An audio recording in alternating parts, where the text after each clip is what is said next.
반갑습니다. 네, 오늘부터 이제 금강경, 금강반야바라밀경을 합니다. 지난주까지는 혈명으로 끝내고요. 뭐 금강경은 누구나 잘 아는 경전이고 또 조계종의 소위경이니까 한번 읽어보겠습니다. 1. 법회인유분 제1. 이와 같이 나는 들었다. 어느 때에 부처님께서 사위국의 기수급 고도곤에서 대비구 1250인과 함께 계셨다. 이때 세종께서는 식사 때가 되자 가사를 두르시고 바루를 들고 사위성으로 들어가 성 안에 있는 집을 따라 차례로 밥을 비시고 다시 계시던 곳으로 돌아와 식사를 마치시고 가사와 바루를 거두고 발을 씻으신 후 자리를 펴고 앉으셨다. 특별한 거 아무것도 없습니다. 이게 금강경 제1분입니다. 금강경은 이제 아까도 말했듯이 금강반야바라밀경으로 여러 가지 한역본이 있습니다. 뭐 보류유지라든지 현장이라든지 뭐 하여튼 한 대여섯 사람이 그 인도 경전을 번역했는데 우리가 이제 조계종에서 보고 있고 지금 우리가 보는 게 이제 구마라접이 이제 쓴 한역본입니다. 금강경은 이제 대성경전으로 중국과 한국의 선의 그 중요한 경전입니다. 원래 달마조사가 중국으로 선을 전하러 오실 때는 능가경을 가지고 오셨어요. 그래서 금강경이 선에 가깝다 해서 가져오셨는데 이제 대로 내려오면서 홍인조사 때 와가지고 이제 금강경을 조금씩 언급하기 시작하십니다.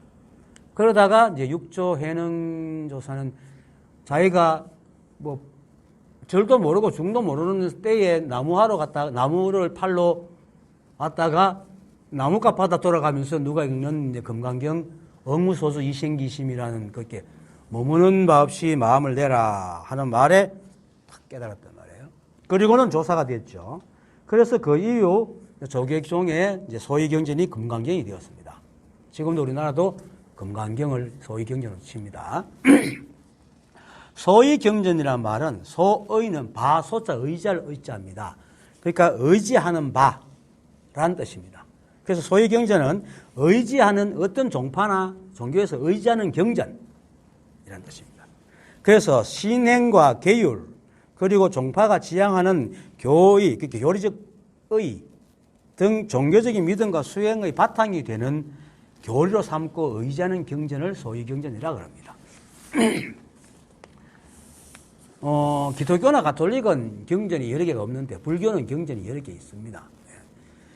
조계종의 조계는 중국 소주에 있는 이제 것인데 이게 당시에 이제 조조 아시죠? 삼국지에 조조의 후손들이 거기에 틀을 잡고 살았어요. 그 집성촌이었다면. 그래서 그 조신 이제 집성촌 앞으로 흐른다 해서 조신의 계율이라는 뜻입니다. 조계가. 그게 조시조자에 계율계자. 계곡계자. 그리고 그 뒤산을 이제 조계산인데 계율을 따라서 이제 조계라는 계율을 따라서 이름을 붙인 게 조계산입니다. 근데 원래는 여기가 그 조계는 있었지만은 조계산이 아니었는데 보림산이었습니다. 그 옛날 양무제가 달마가 들어오시는 양무제 시대인데 달마가 들어오시기 좀 전이 싶어요. 그때에 이제 지약 삼장이라는 스님이 인도 스님이 그곳을 지나가다가 개울에 이제 조개에 물을 마시고는 맛이 뛰어나고 특이하니까 물맛이 참 특이하고 감미롭다 하고 감탄하고는 이제 이런 산이면 반드시 산세가 뭐 다를 것이다 하고 산 위에 올라가고 산세를 보니까 굉장히 빼어난 거예요. 그래서 이제 감탄하면서 산과 물이 어우러지고 봉우리가 빼어나니 서천의 보림과 같다. 해서 보림산으로 이름을 붙였습니다. 그리고 이제 지약 삼장은 이제 산에서 내려가 말한 사람들에게 이곳에 절을 지으면은 한 170년 뒤에 그 무상설법, 위 없는 설법을 하는 자가 나타나서 사람을 널리 교화하실 것이다. 그리고 그 밑에서 도를 얻는 자가 수없이 많을 것이다. 라고 했답니다. 이런 말이 진짜인지 아마 뒤에 지어낸 말인지 모르겠지만 하여튼 사실은 이 법으로 보면 예언이라는 것은 거의 진짜 황당한 얘기입니다. 돼봐야 하는 거니까. 어쨌든 그래도 조금씩 그런 예감이 있는 것이 있으니까 사람이라는 것을 알 수 없으니까요. 하여튼 그래서 그 말을 이제 소주 목후, 그렇게 쉽게 말해서 소주의 도지사쯤 되는 사람이 이제 듣고는 이제 달마조사와 인연이 있는 남조의 이제 양무제한테 건의합니다. 양무제는 백제하고도 굉장히 교류가 많았던 나라인데, 이 양무제가 불교를 굉장히 이제 떠받들고 나라를 굉장히 강건하게 했어요. 근데 나중에는 이 불교 쪽에 너무 이제 돈을 많이 쓰고 또 엉뚱한테 하는 바람에 결국 남조를 멸하게 한 장본이기도 합니다. 이 양무제가. 근데 이 사람이 듣고는 이제, 보림이라는 사액을 내립니다. 사액이라는 것은 이제 임금이 편액이나 뭐 하여튼 이런 걸 사사하는 걸 말하는 겁니다. 그래서 보임이라는 편액을 이제 내리는 거죠.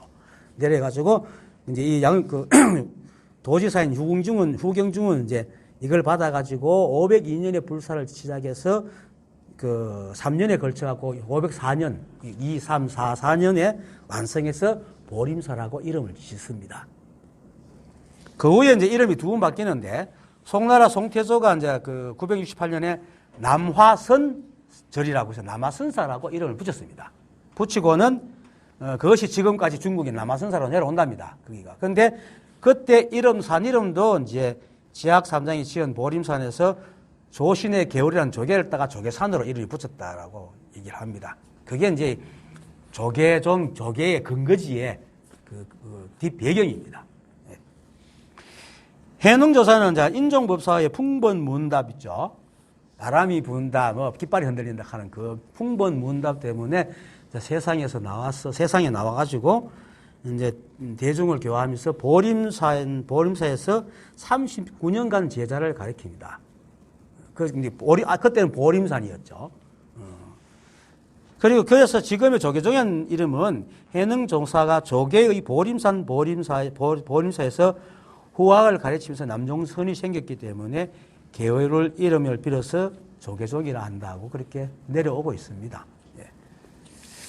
예, 이제 하여튼, 이 조계종이 소위 경제니까 조계종에 대해서 좀 설명했고, 그리고 금강경의 배경인 이제 사위국 있죠. 사위국과 기수국 고도건, 이렇게 기원정사죠.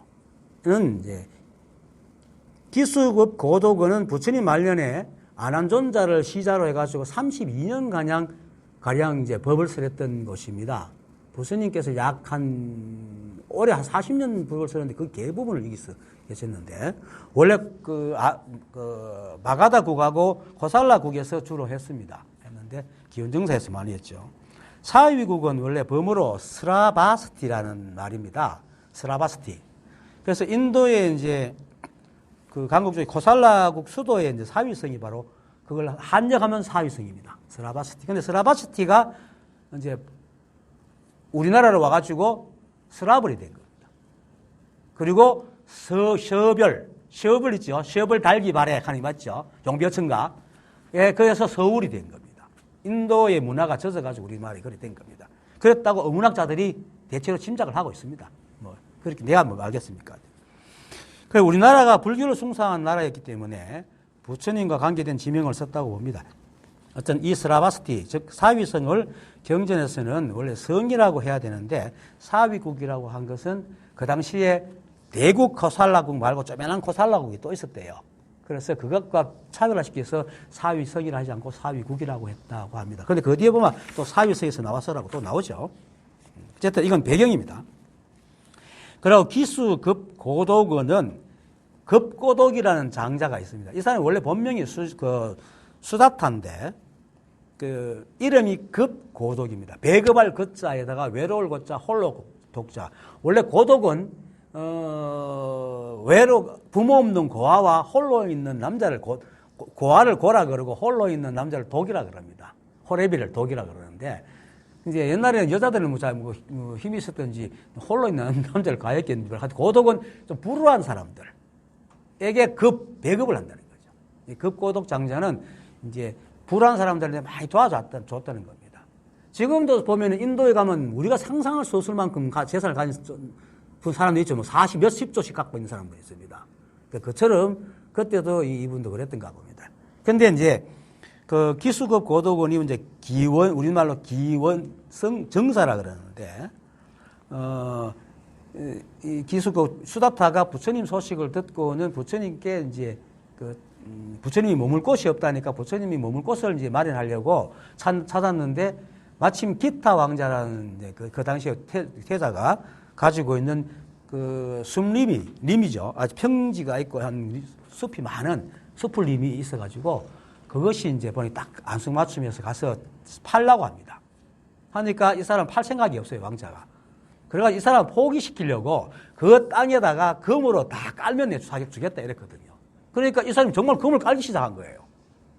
그렇게 왕자가 깜짝 놀라가지고 도대체 어떤 사람이기에 이러나 해가지고 알아보고는 자기가 그러면 내가 그냥 줄게 해가지고 이제 그래서 기자는 기타 왕자,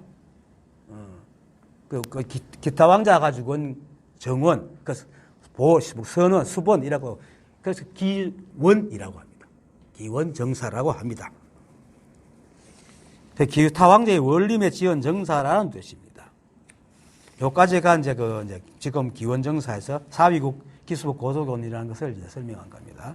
자, 근데 금강경은 사실 대성경전입니다. 대성은 부처님이 인멸하신 대로 한 400년 후에 생겨난 이제 종파거든요. 대성은. 근데, 부처님께서는 기원전 한 563년에서 483년까지 계셨으니까 한 400년 정도 차이가 납니다. 그래서 이거는 부처님께서 직접 법을 설한 게 아니고 이제 뒤후일이 생겨난 경전인데, 불교는 그 경전에서 굉장히 관대합니다. 왜 그러냐면은 부처님이 이미 깨달음의 법에 대해서 확실한 기준을 세워놨기 때문에 그 기준에 확당하고, 그리고 경전의 형식이 있습니다. 6가지. 그러니까 내가 이렇게 들었다. 이것이 아문. 그리고 어느 때 부처님께서 어디에서 누구와 무엇을 하겠다라는 것이 앞에 딱 들어가면은, 그죠? 그게 보세요. 지금 이와 같이 나는 들었다. 어느 때에 부처님께서 사위국 기수고도원에서 대비구 1250 한 개 있었다. 이렇게 하거든요. 이런 형식에 들어가면 경전으로 인정을 해줬어요. 그래서 조계 중에 소위 경전이 된 겁니다. 이런 점에서 보면은 불교는 사실은 절대적인 존재에 대한 어떤 믿음이나 가피 종교가 아니고 부처님이 밝히신 그 뜻, 이 한 법을 명확하게 깨닫는 깨달음의 종교임을 분명하게 알 수가 있습니다. 만약에 어떤 종교적 깨달은 어떤 그 절대적인 존재에 대한 믿음이라면 그 부분이 말하는 것 아니면 전부 다 경을 치지 않거든요. 근데 이렇게 경을 친다는, 그렇게 인정한다는 것은 이제 이 종교가 믿음의 종교가 아니라는 거죠. 깨달음의 종교다. 이렇게 봅니다. 저 종교라고 할 수 없죠. 어떻게 보면. 그리고 이제 그래서 금강경 위에도 이제 부처님 열반 위에 수많은 경전들이 만들어지고 경전이 엄청나게 많습니다. 실제로 동국 대학교 역계원 같은 거 가면 헤아릴 수가 없이 많습니다. 그래서 4,008만 대법이라고 그래요. 4,008만이가? 8,004만이가? 이 불교는 이상하게 수를 써야겠어. 어쨌든 간에. 금강경 1부는 이제 오늘 이제 지금부터 합니다. 법회인 유부는 금강경의 법을 쓰라는 법회가 된 이유를 밝힙니다. 모든 경전은 뭐 처음에 배경을, 이유를 밝힙니다. 근데 이 부분이 이제 대체적으로 금강경의 백미로 금강경의 32번의 모든 내용뿐만 아니고 법이 무엇이고 깨달음이 무엇인지를 이야기하고 있는 부분입니다. 하지만 이런 큰 뜻을 가지고 있는 법회인 유무는 아까도 들었듯이 정작 그 내용은 그저 어디서 누가 모여서 무엇을 했다 하는 것밖에 없습니다. 다른 내용이 없어요. 그게 부처님께서 그냥 평상시처럼 대중들과 대화를 앉아있다가 식사 때가 돼서 대중들과 함께 나가 사회성에 나가 탁발을 하고 돌아와서 식사를 하고 발을 쉬고 앉았다. 이게 다입니다. 그런데 왜 이런 평범한 일상에 금강경에서 하고자 하는 모든 의미가 들어있다고 하는 것일까? 이게 이제 금강경의 뜻입니다, 사실은. 이에 대한 설명은 이제 지금 포인트가 없지만은 이경 이제 1393 구상분 제9의 내용 뒷부분에 이게 대한 설명이 있습니다. 제가 읽어드릴게요. 수보리가 부처님께 이렇게 아뢰입니다.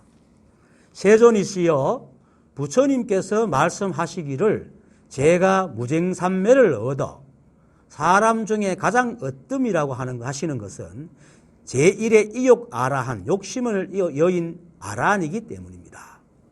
세존이시여, 저는 나는 욕심을 여인 아라한이라 라는 생각을 하지 않습니다.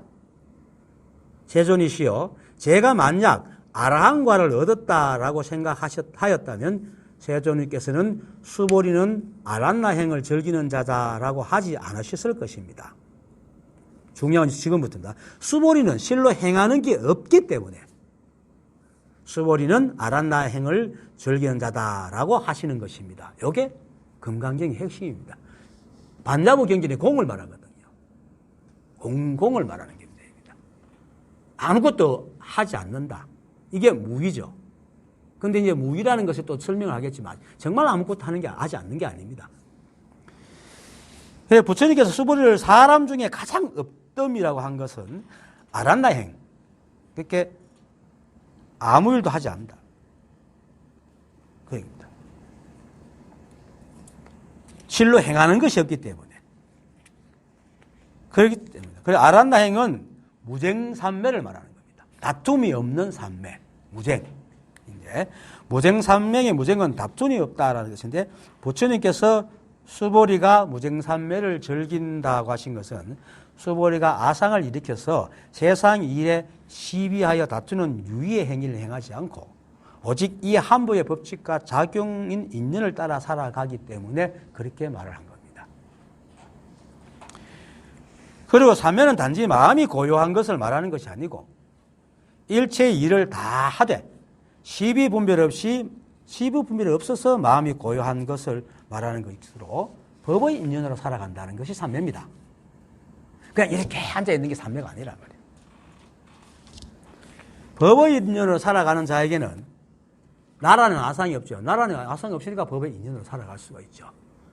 없으므로 자신과 세상의 인연의 다툼을 일으키지 않습니다. 그래서 무쟁삼매라 하고 아란나행이라고 하는 겁니다. 그런데 사람들은 대부분 삼매가 마음이 늘 고요한 것이라면 마치 아무 생각도 없이 앉아있는 것으로 착각을 합니다. 그런 생각 많이 하죠. 그런데 그런 게 아닙니다. 생각은요, 우리가 살아가기 위해서 법이 우리에게 준 선물입니다.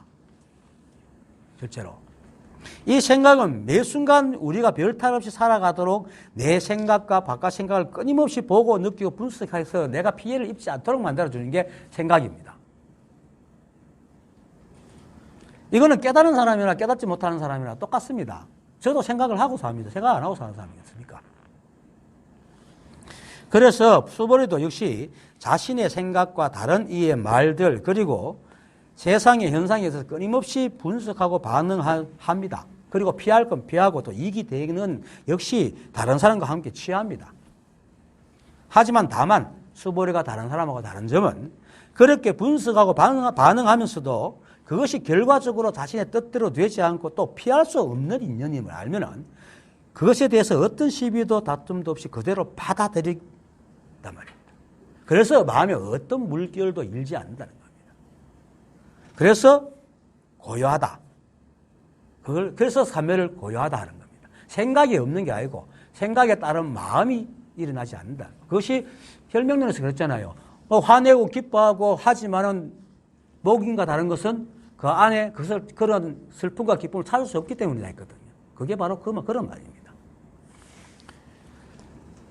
그래서 이걸 무쟁삼매고 그래서 이렇게 생각은 바빠도 마음은 늘 고요한 상태가 바로 무쟁삼매입니다.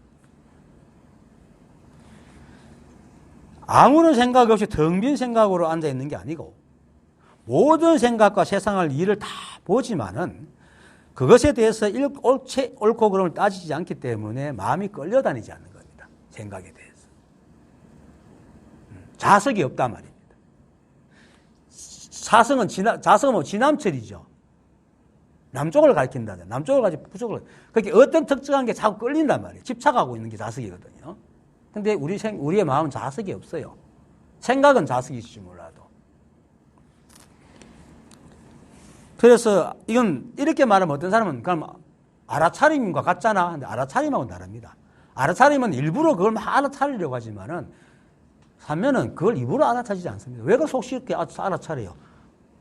우리에게 알아차릴 일이 있으면 절로 알아차려집니다. 이것도 절로 하고 있습니다. 일부러 하는 건 다 유예행입니다. 절로 합니다. 다. 그리고 또 세간에 살려면 옳고 그름을 따져야 되잖아요. 아무리 깨달았다고 해서 무지랭이 간 다음에 돈 10,000원 주고는 1,000원짜리 파는 사람이 석 닦아준다고 하고 가는 사람이 어떻겠어요? 받아내야 되지. 그래야지 이제 또 자신이 위험하지 않고 남도 내가 남에게 해로운 짓을 하지 않게 되는 겁니다. 다만 자신에게 다가오는 일에 대해서 피할 수 없는 것이면 그 문제의 옳고 그름을 알지만은 그 문제의 옳고 그름을 알 수 있어 세간의 일이 있으니까. 하지만 그것이 왜 내게 옳은가에 대한 옳고 그름을 따지지 않습니다. 왜? 그러한 인연은 우리의 생각으로 도저히 헤아릴 수 없기 때문입니다. 내가 만약에 손을 이렇게 든단 말이에요. 여러분이 말하면 손을 들면은 그 드는 뜻을 알겠지만 그 깊은 여기서 왜 이 순간에 내가 손을 드는 걸 따지려고 하면 어떻게 해야 됩니까? 우주 시작부터 따져야 됩니다. 왜? 내게 손이 생긴 것도 따져야 되고 내가 손이 이렇게 움직이는 것도 따져야 되고 그럼 인간을 따져야 되고 내 부모를 따지고 올라가면 어떻게 해야 됩니까? 우주의 근까지 가야죠. 그렇죠?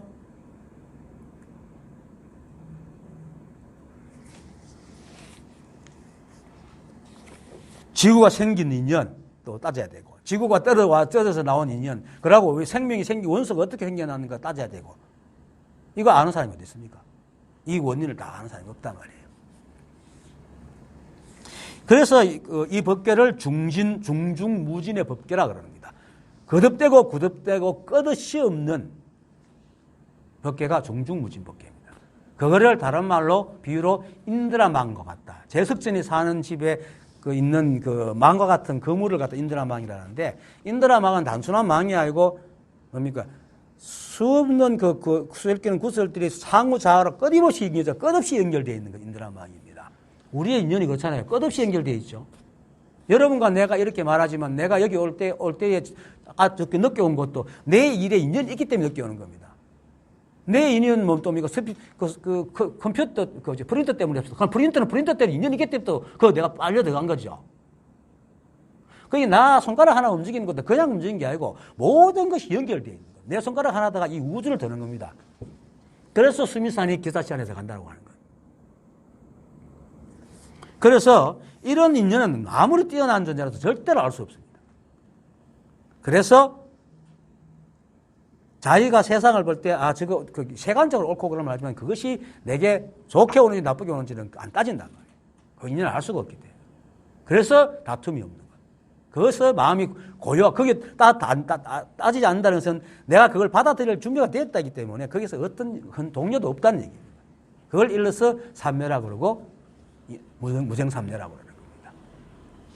그런데 이런 인연을 얼마 전에 어떤 과학자가 말했잖아, 이론으로. 나비효과. 그죠? 나비효과 알죠? 여기서 나비가 날개짓하면 지구 반대편에 태풍이 인다는 거. 다 인연이 돼가지고 올라간단 말입니다. 그런데 변화가기 때문에 그것이 어떻게 드러나는지 모르지만 이 손가락 하나 여러분들 가르친 게 여러분들이 다른 데 가서 이 얘기를 하면서 연결되면 어떻게 변질지 아무도 모릅니다. 각자식으로 받아들이면. 그렇습니다. 그리고 금강경이 만들어졌을 때 내가 지금 여기서 이 말할 걸 금강경 만들었을 때 그 사람이 알았을까요? 모르겠죠. 어떻게 알아요, 그 인연을? 모른단 말이에요. 그래서 숭산 스님이 오직 모를 뿐, 오직 할 뿐이라는 것을 말하는 겁니다. 그래서 이걸 모르고 속이 좁은 사람들은 눈에 보이는 것만 가지고 옳다 그러다 하기 때문에 마치 세상을 다 아는 것처럼 막 따지죠. 그런 사람은 맨날 부딪히면 맨날 힘듭니다. 잘 따진 사람은 맨날 상처를 입어요. 실제로. 화도 잘 내고. 그처럼 아무리 사소한 일이라도 이 우주에는 모든 것이 서로 얽혀 있어서 어떤 것도 분리되지 않는다는 것이 금강경에서 말을 하고 있는 겁니다. 그게 바로 중중무진 인드라망이고 그렇기 때문에 무쟁삼매를 이루는 겁니다. 그걸 알기 때문에 따질 수가 없는 거예요. 그리고 그런 것이 전부 다 이 한 법이다 말입니다. 하나의 법이다. 따로 있는 게 아니고 하나의 법이다. 그래서 이렇게 이제 범위 일어나는데 우리가 어떻게 옳고 그름을 따지고 가리고 또 제 생각으로 또 가린들 나 하나의 경험으로 이 인연의 느낌을 어떻게 다 설명하겠습니까? 그죠? 못한단 말이에요. 이것이 바로 부처님께서 보리수 나무 아래서 샛별을 보고 깨우친 겁니다. 그것이 바로 연기법입니다. 이처럼 수보리는 이러한 법을 깨달아서 법이 본래 그리해서 시비하고 따질 것이 아니고 따질 수가 없음을 아는 거죠. 그래서 그 마음에는 다툼이 없어진 겁니다. 우리 자주 내가 되지만 황범희 그 친구가 세상에 이런 말을 처음 들었어요. 우리 법에서 한 벌써 5, 6년 전이지만은 그때 인정하라 하는 그 한마디로 자기 삶을 쭉 인정을 했대 갔대요. 나중에는 인정할 게 없더라는 거죠. 왜? 세상이 다 그렇게 흘러가는데 내가 인정할 권한이 없더라는 거예요. 자기한테는. 이게 중요합니다. 자기한테 인정할 권한도 없다는 거예요. 원래 그렇다는 거예요.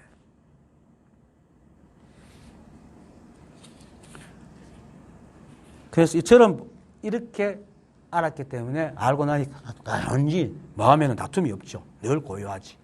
그래서 부처님은 그를 두고 무정사매를 즐기는 자라고 한 겁니다. 금강경은 이걸 말하고 있습니다.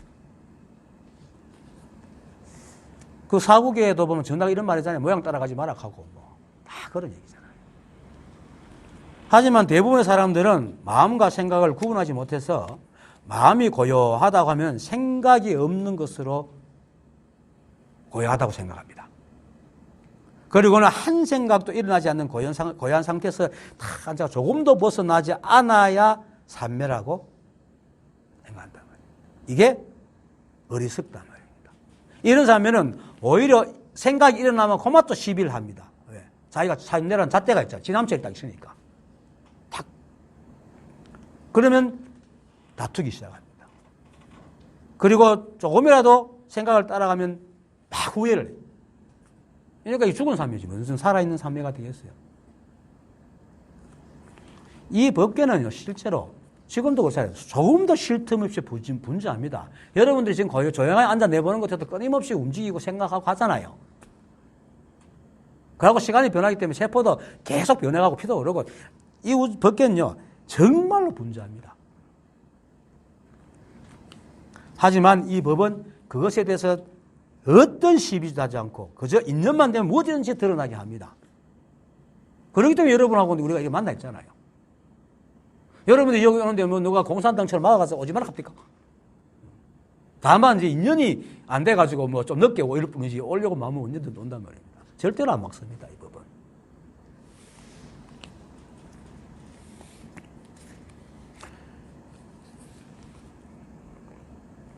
그렇게 무엇이든 세상을 드러나게 하는 것 자체가 이미 이 한법에는 시비가 없다는 말입니다. 만약 이 한법에 옳고 그름이 있다면 이 우주는 이 한법 연기법이 아니고 이 한법의 옳고 그름에 의해서 편파적으로 흘러갈 거란 말이에요. 물론 한법이 뭐 편파적인 나마는 만약에 한법이 자기 식대로 막 이렇게 하면 그 사실 연기법이 자기 식대로지만은 인위적으로 만들어가 얘기하는데 그렇게 될 거란 말입니다. 그런데 이 한법은 그 자체가 옳고 그름이 없고 오직 연기 법칙과 작용만 있고 그렇게 적용하잖아요. 그러니까 이 우주는 한 돌도 한쪽으로 치우치지 않는 이 한법의 정확한 인연으로 흘러간다. 그런데 사람들이 자기식으로 보니까 왜곡되어 보이는 거죠. 만약 세상이 치우치지 않는 정확한 인연으로 흘러가지 않는다면 세상은 일관성이 없어서 지멋대로 흘러갈 거예요. 만약 그렇다면 우리는 과학을 발달시키지 못합니다. 그렇죠? 과학은 뭡니까? 정확한 법칙에 따라서 연구해 가는 거잖아요. 어떤 사람은 과학을 얘기하면은 자꾸 공장에서 바구니 만드는 걸 착각하는데 그거는 공학이고 과학은 이 우주의 과학적 법칙을 원리를 밝히는 게 과학이거든요. 불교라는 인문학으로 밝히는 것은 이는 종교고 과학은 이과로 밝히는 거거든. 그런데 일관성이 없으면 절대로 과학이 발달할 수 없어요. 그런데 과학이 발달해가 세상이 많고 발전되는 것은 일관성이 있다는 얘기예요. 그리고 실제로 우리도 그렇잖아요. 사람들은 누구나 밥을 먹어야 되잖아요. 밥 안 먹는 사람 있습니까? 이것만 봐도 일관성이 있는 거예요, 이 법은. 사람뿐만 아니고 생명은 식물이든 동물이든 영양을 섭취해야 됩니다. 그리고 동물로 생긴 것들은 입과 똥구멍이 반대로 안 돼 있어요. 다 자기 자리 다 가 있어요. 비슷한 모양은 다르고 비슷하게 다 있단 말이에요. 이게 일관성입니다.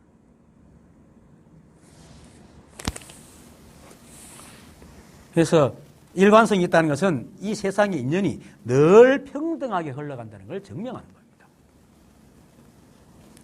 이러한 사실이 바로 이 한 법이 늘 세상을 움직이지만은 세상의 움직이기에는 조금도 흔들리지 않고 고요한다는 것을 증명하는 것입니다. 만약에 이 법이 이렇게 만들어나는 거 그걸 보고 마음에 든다 안 든다 따라가 버리면 엉망이 되겠죠, 이 우주가. 이 우주가 그래도 150억 년 전이나 지금이나 똑같은 법칙으로 올라가는 것은 이 법이 평등하고 엄정하고 고요하기 때문에. 그래서 이 사실을 깨달은 사람은 자신이 법과 하나임을 깨닫게 되고 또 이 한 법과 세상의 관계가 분명해집니다. 그렇게 되면 생각과 삶은 끊임없이 인연 따라 흘러가지만은 그 마음은 어떤 시비도 분별도 없어 늘 고요하다. 그래서 수보리는 이것을 알아서 일체의 시비와 분별을 여겼기 때문에 부처님께서 무정산매를 즐기는 자다라고 하신 겁니다. 이렇다고 그 구분을 다 설명한 거 아닙니다. 그때 되면 또 설명을 또 할 겁니다. 이건 일본을 설명하는 겁니다. 그래서 이 사실을 알지 못하고 마음을 고요히 하지 않고 생각만 고요하게 하는 사람들은 이건 산매가 아니고 오히려 고요함과 고요하지 못함, 집중과 집중되지 못함이라는 심한 시비와 갈등 속에 들어앉는다 합니다. 그런 사람들은 생각이 조금이라도 흔들리면 또 시비를 합니다. 자책을 하고. 그래서 이 한 법에는 그러한 갈등이 없기 때문에 그러한 산매는 꿈과 같이 허망한 산매고 죽은 산매다. 그리고 늘 말하듯이 이 세상은 이 한 법의 연기로 된 법계이기 때문에 무엇이든 인연만 되면 일어나게 합니다. 그래서 우리의 뇌 역시 그렇게 작용은 좋기 때문에 자동으로 인연만 되면 자동으로 생각을 일으킵니다. 여러분 생각 마음대로 할 수 있습니까? 어느 정도 계획해갖고 생각을 할 수 있어도 계획만 좀 놓치면 그다음부터 지멋대로 생각 안 해요? 우리 생각을 통제할 수 없어요, 절대로. 왜? 우리의 뇌는 지 할 일 지가 하고 있는 겁니다. 그리고 우리가 가는 놈은 생각이에요, 사실은. 이미 지나간 과거가 매 순간 첨단의 생각을 내가 움직이는 것을 알 수가 없어요. 통제할 수도 없단 말이에요. 그래서 이것을 두고 불교에서는 사람의 생각이 찰나에 수천 번을 오고 간다고 얘기를 합니다. 또 이러한 것은 인간의 감각기관, 즉 육식이 인연의 경계, 즉 육경을 만나면은 절로 생각을 일으키는 너무나 자연스러운 일이고 그것으로 살아있다는 것을 증거한다는 겁니다. 우리에게 생각이 없으면 죽습니다. 그래서 육조해능조사는 육조단경 종지편에 생각 없음에 대해서 이렇게 얘기를 합니다. 만약 한 생각이라도 끊어지면 법신은 곧 색신을 떠난다. 색신이 뭡니까? 우리 몸이죠. 법신은 뭡니까? 이 법이죠. 법이 색신을 떠나면 어떻게 됩니까? 죽죠. 아니 죽는 게 사라져 버립니다. 그 생각이 한 생각으로 끊어지면 법신이 색신을 떠난다. 그 유명하신 육주스님께서. 그런데도 생각 앉아가지고 비파사는 생각을 바라보고 생각 없이 앉아 있단 말이에요. 그건 전부 다 죽은 선입니다. 무기공에 빠진 거예요. 그리고 이거 합니다. 생각이 이어지는 가운데에 어떤 법위에도 머쭅이 없는 것이다. 생각 없음에 대해서는 이렇게 말합니다. 만약 항생각이라 끊어지면 법신은 곧 색신을 떠나므로 생각 없으면 생각이 이어지는 가운데 어떤 법위에도 머물지 않는 것이다. 이게 생각이 없다는 겁니다. 그건 뭡니까? 생각을 오만상하지만 그 생각 따라 마음을 일으키지 않는다. 다음 생각을 하지 않는다. 그래서 한 생각이라 끊어지면 아까도 했고, 그리고 생각이 이어지는 가운데 염념시 중 어떤 법에도 머뭅이 없는 것이라는 말은 육체가 있는 이상 생각은 끊임이 없지만 이 육체와 세상은 늘 한 법일 뿐 다른 것이 없음을 알아서 일어난 일에 하나하나의 일에 집착하지 않는다는 겁니다. 그렇게 생각이 막 이어지는 경우에 그 한 생각에도 집착하지 않는다는 거예요. 왜? 생각 계속 흘러가니까. 집착하는 순간 과거로 가버리잖아요. 집착하는 순간 이 순간 놓쳐버리잖아요. 그래서 이거를 생각에서 생각 없음. 다음 말에 생각에서 생각 없음으로 쓰면 합니다. 그래서 그 조사는 무념은 생각에서 생각하지 않는 것이다. 이렇게 말을 합니다. 생각에서 생각하지 않는다. 즉 우리는 인연에 적해서 끊임없이 생각을 일으키지만은 깨달은 사람은 그 생각이 다만 인연에 없는 뿌리 없는 생각이기 때문에 그것에 다시 생각을 얹어 헤아리지 않는다. 하나의 인연으로 일어난 한 생각에 자신의 분별이나 감정을 얹어서 다시 분별하거나 시비하지 않는 것을 일러 무념이라고 하는 겁니다. 생각이 없는 게 아니고. 그렇게 되면 어떻게 합니까? 한 생각이 일어나고 그것이 인연으로 살아가고 다음 생각이 일어나고 끊임없이 생각이 일어나잖아요. 그래서 그 생각이 끊임없이 이어나갈 수 있는데 그걸 잡으면 생각이 죽은다 말이에요.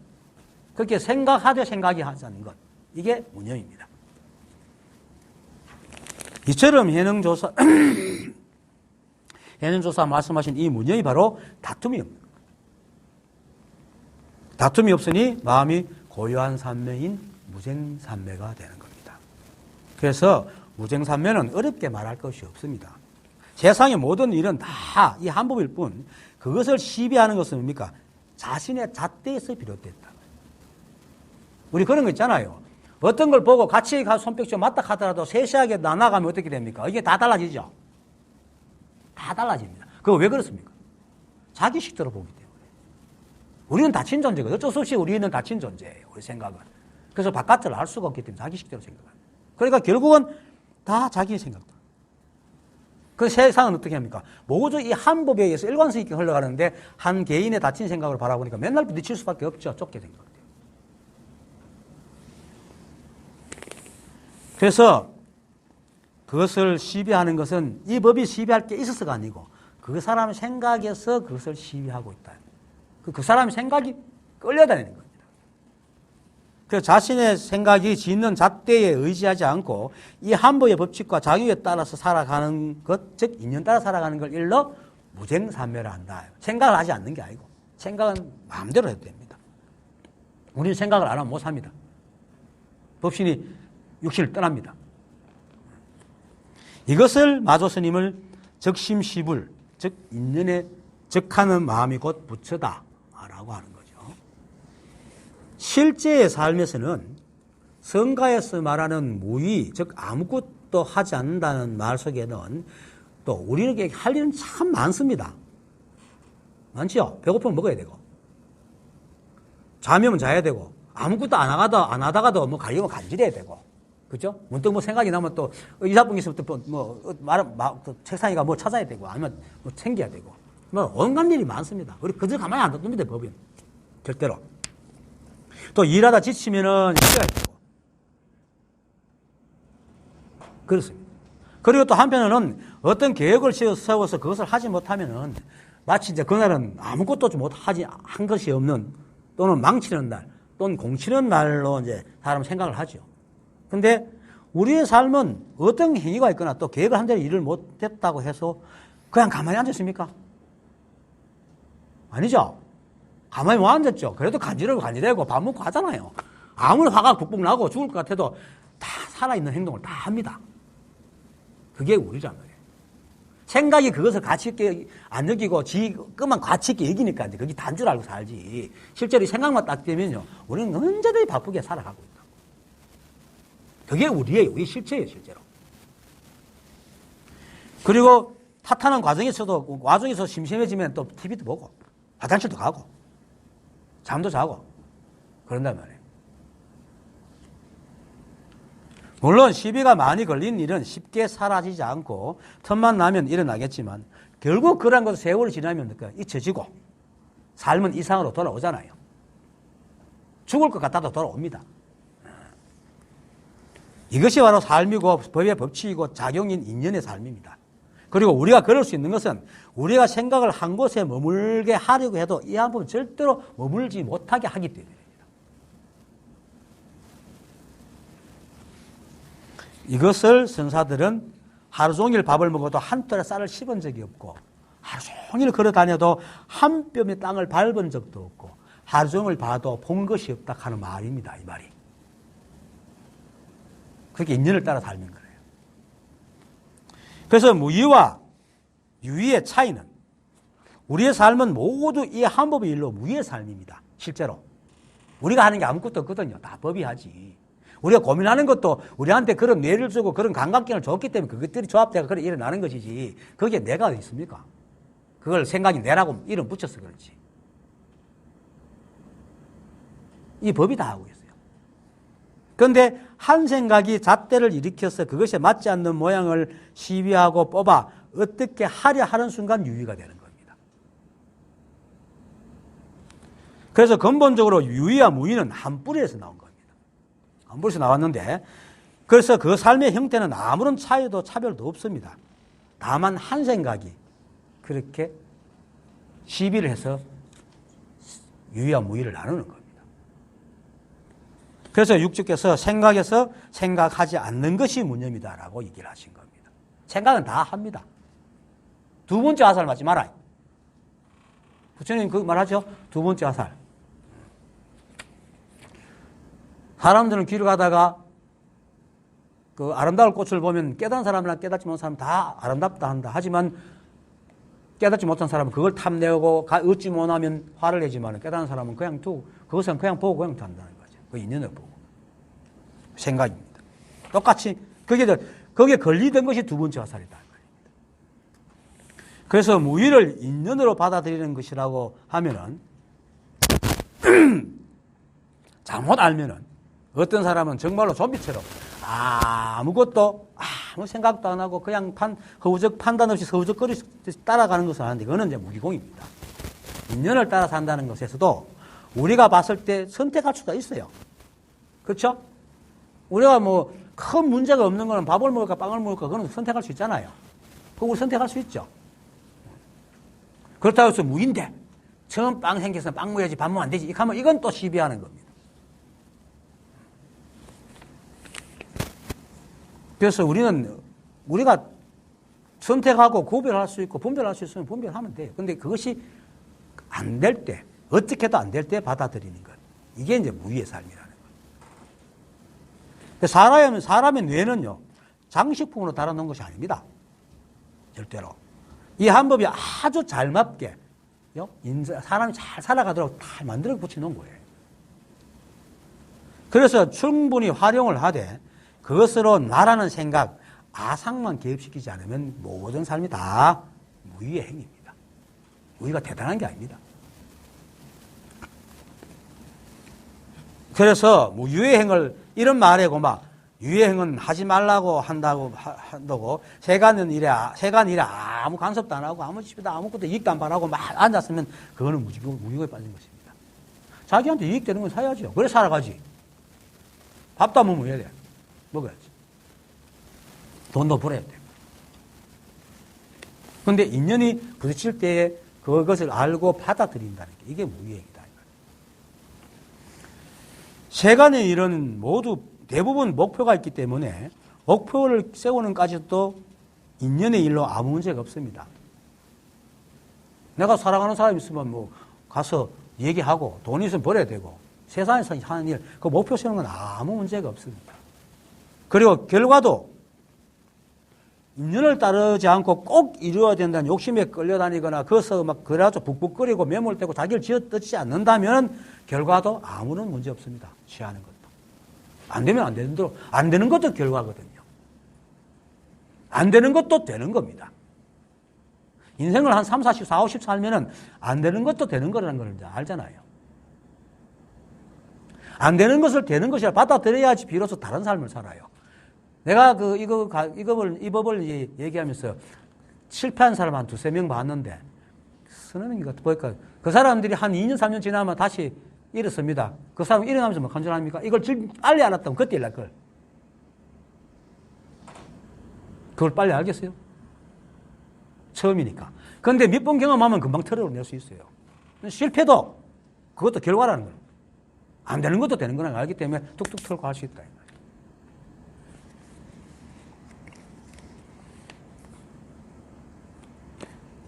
그래서 세간의 일은 성공만 있는 게 아니고 또 세간의 일의 성공은 나 혼자의 그 노력이나 생각으로 되는 것만 아니고 모든 것이 인연이 되어야 이루어질 수 있거든요.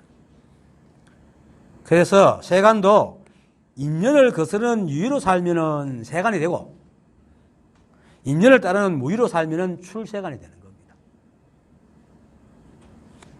그래서 출세간은 세간에서 세간을 떠난 것이라고 하는 것으로 육조 스님이 단경 무념편에서 무념은 생각에서 생각을 떠나는 것이라는 말과 조금도 다름없는 말입니다. 세간을 살면서도 출세간을 사는 겁니다. 그 출세간 갈 게 막 산에 들어가가지고 이런 사람은 전부 다 멍청이들입니다. 법을 깨달으면 산에 들어가야 된다. 다 멍청이들이야. 이 법은 이 세간에 다 있습니다. 생각에 따라서 못 보는 거지. 그래서 세간과 출세간은 모두 생각이 만들어내는 것이지 본래는 그런 것이 없습니다. 이처럼 무의는 비록 내가 움직이고 생각하여 하지만 사실은 내가 하는 게 아니고 모두 법의 인연으로 하고 있고 또 그러함을 알고 무슨 일을 하든지 최선을 다하고 결과에 승복하면 그것이 바로 무의의 삶입니다. 그리고 또 여기서 우리 최선하면 또 사람도 최선에도 또 탁 생각을 갖고 있죠.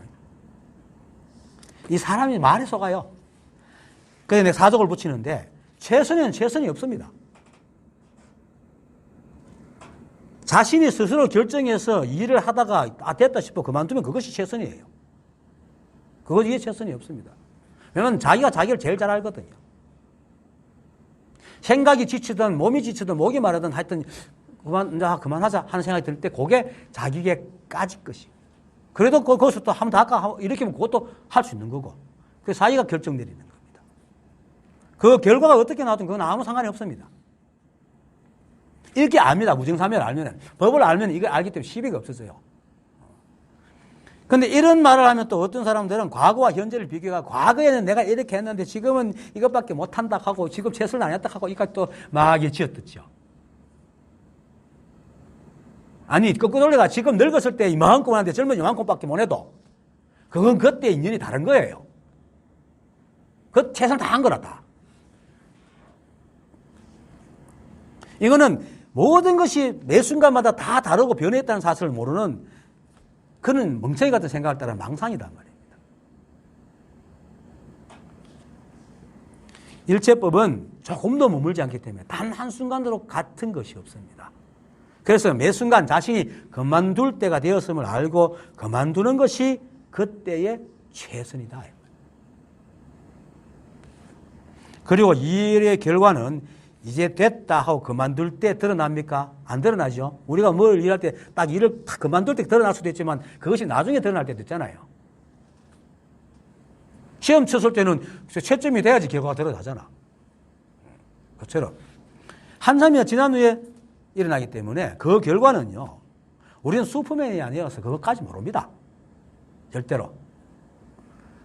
그래서 그 일을 들을 때는 그만둘 때는 우리는 절대로 모르는 일이기 때문에 나중에 그 결과를 알아가지고 후회한다고 그것이 자기는 소용이 있는 게 오히려 시비 분별만 있을 뿐 변하는 것은 아무것도 없는 미련한 짓이라 이 말입니다. 우리 그렇게 많이 하죠. 결과 알고 난 뒤에 그때를 그럴 낀다 하고 쥐어뜯잖아.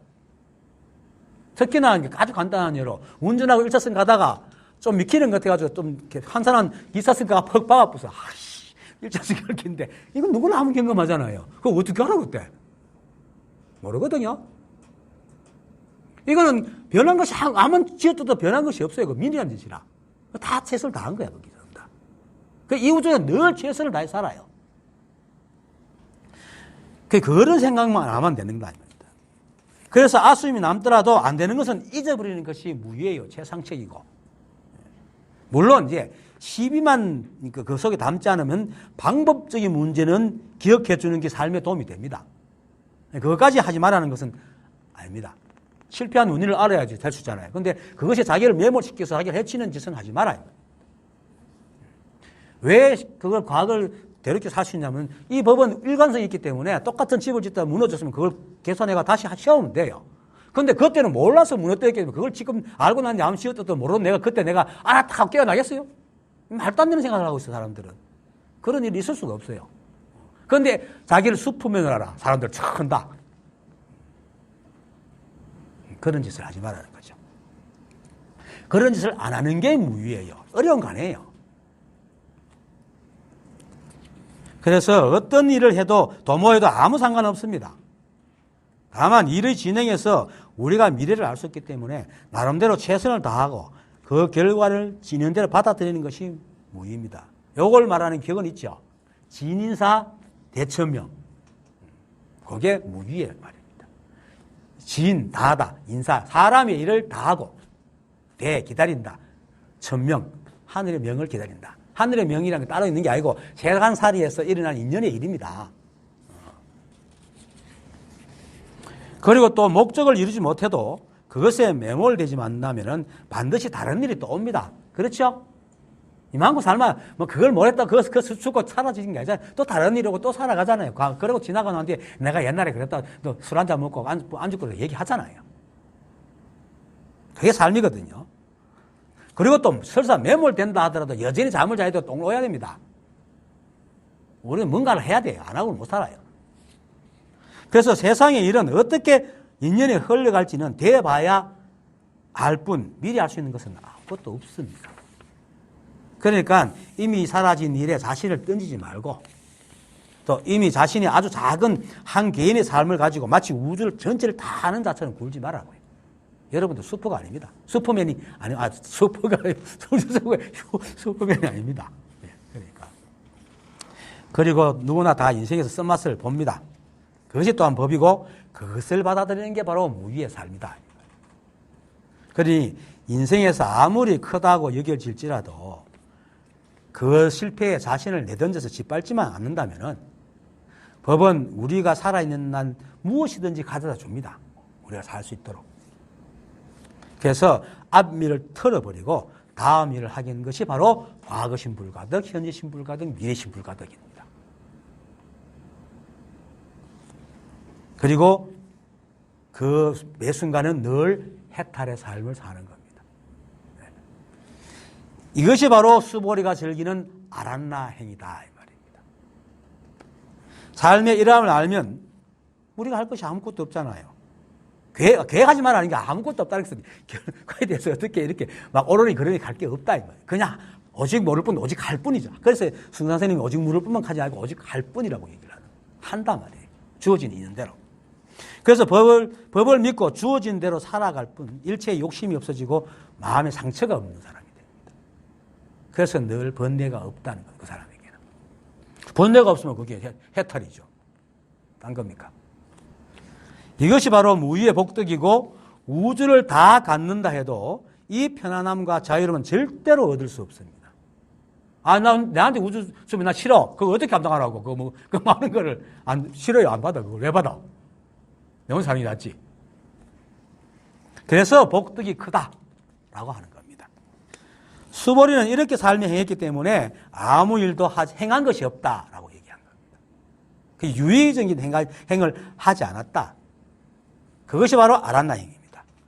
오늘의 본문인 금강경 법회 인유본 제1은 부처님께서 칭찬하신 수보리와 같은 아란나 행을 법회 인유본을 통해서 부처님의 평상시 모습을 통해서 인연 따라 살아가는 사람 중에 어떤 모습을 잘 보여줬기 때문에 백미라고 하는 겁니다. 금강경의 백미. 그래서 금강경 1분이 이 경이 있게 된 인연을 설하는 것이라 하면서도 1분만 깨달으면 금강경의 말을 다 깨닫는다고 하는 말이기 때문에 무생삼매의 경지를 보여주신 겁니다. 자, 다시 한번 읽어보겠습니다. 1분의 내용. 이와 같이 나는 들었다. 어느 때에 부처님께서 사위국의 기수급 고도권에서 대비구 1250인과 함께 계셨다. 아주 평범하잖아요. 늘 일어나는 일이잖아요. 이때 세존께서는 식사 때가 되자 가사를 두르시고 바루를 들고 사위승으로 들어가 성 안에 있는 집을 따라 차례로 밥을 비시고 다시 계시던 곳으로 돌아와 식사를 마치시고 가사와 발호를 거두고 발을 신 후 자리를 펴고 앉으셨다. 가만히 그 당시 장면을 떠올려보세요. 얼마나 편안합니까? 그죠? 먼지 하나 일지 않는 편안함이 있잖아요. 그리고 여기는 어떤 특별함도 없습니다. 그냥 누구나 하던 일을 부처님께서 2500여 년 전의 풍습을 따라 자신이 늘 하시는 대로 했을 뿐입니다. 여기는 어떤 거룩함도 현묘함도 없지만 이것이 바로 법을 행하는 것이고 무위의 행위입니다. 그래서 여기서는 잘했다, 못했다는 일치의 시비도 분별도 없고 이런 것이 바로 무증산매요 아란나의 법문이며 어떤 모양도 짓지 않고 또 어떤 모양에도 묶이지나 걸리지 않는 그 공한 모습, 공하면서도 꽉 찬 모습을 보여주시는 겁니다. 그래서 법회 인유본이 금강경 한 권을 다 말해주는 최고의 깨달음의 행위고 이것만 깨달으면 금강경을 다 알 수 있다라고 하는 겁니다. 그러니까 무엇을 하려고 하지 마세요. 그렇다고 돈 버는 일 하지 말라는 게 아니고 어떤 일어난 일에 생각해서 생각을 다시 붙여서 뭘 하려고 하지 말라고요. 우리는 이미 법으로 완전합니다. 인간의 탈만 벗으면. 오늘 법문 마치겠습니다.